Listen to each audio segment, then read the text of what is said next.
Terve. Teki niin mielin tappaa. Seppo. Toiletissa kävelin sillalta alas. Enhän mä nyt tosissani.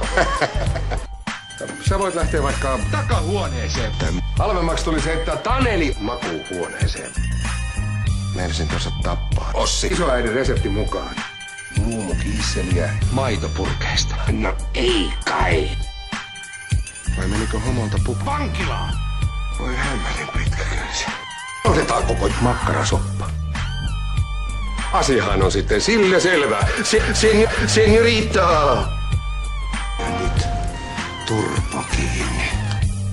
Ossi, sinä turpa kiinni nyt. Taneli, sä olet mun isä. Teillä noin palvelut pelaa ja vielä taikapallo mailalla.